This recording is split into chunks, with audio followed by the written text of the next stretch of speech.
Hello, magandang umaga mga ka-journal. Kumusta lahat kayo? Ang kwentuhan natin ngayon, gusto ko lang malaman kung sino ang makaka-relate sa akin. Mahilig bang maglaro yung mga asawa nyo? Like, gamer ba sila? Kahit hindi na yung paglalaro. Ano ba yung mga hobbies ng asawa nyo? Like, fishing ba? Like, si Charlie kasi addict yan mag-fishing eh. O kaya gardening, o nagbabike ba, or nagbabasketball ba? Tapos feeling nyo ba na nanakaw ng hobbies ng asawa ninyo yung oras para sa pamilya ninyo? At saka tuwing kailan nyo pinapayagan yung mga asawa nyo maggala-gala or gawin yung mga hobbies nila? After ba nila magluto? Kasi si Charlie in charge magluto. Or after ba nila paliguan yung mga bata? O kaya pag inuwiin ba kayo ng milk tea? O kaya after ng labing-labing ninyo? Gusto kong malaman kung may mga nakaka-relate ba sa akin. Kasi si Charlie yan, addict talaga siya maglaro. Pero bago naman siya maglaro, nakapaglinis na yan, nakapagluto na. So parang okay na, chill time niya na yan. Kaso nag-aaway pa rin kami. Alam ba ninyo kung ano ang kaya niyang i-sacrifice para lang makapaglaro? Handa na kayo? Ready na? Yung tulog niya.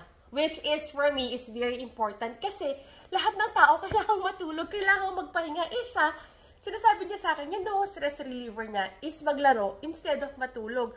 Sino ba na nakapag-function ng maayos kung wala kang tulog, di ba mga ka-journal? Kaya niyang hindi makapagpahinga or matulog, lalo na pag alam niyang free ang online BFFs niya. Ayan, natataranta na niyang mag-online at maglaro-laro. Tapos, doon ako nagagalit sa kanya. Kasi syempre, pag wala siyang pahinga, nandun na yung kita mo sa mukha niya yung sobrang stress siya, tapos hindi nakakapag-isip ng maayos, tapos pagod na siyang makipaglaro sa mga bata. Then, which I think, feeling ko, ninanakaw ng pag-games niya o yung hobbies niya na yun, yung time niya na para sa amin ng pamilya niya. So, mga ka-journal, I don't want to stop him from doing the things that he loves. Kasi nga, hobbies niya yun, tsaka ginagawa niya na yun bago pa ako makilala. Kaso, ang akin lang naman is, gusto ko lang naman na pag may spare time siya, sa amin niya ibigay kesa sa paglalaro niya.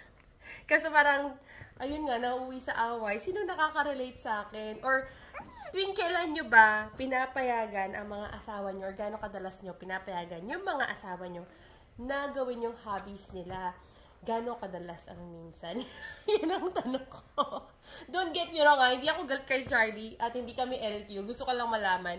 Para naman alam ko yung gagawin ko kasi feeling ko masama ba akong asawa dahil hindi ko siya pinapayagang maglaro. Ganun. So comment down below, pag-usapan natin to. Usapang mag-asawa muna tayo. At appreciated ko lahat na magko-comment. Thank you so much and I will wait for your comments, everyone. Bye-bye!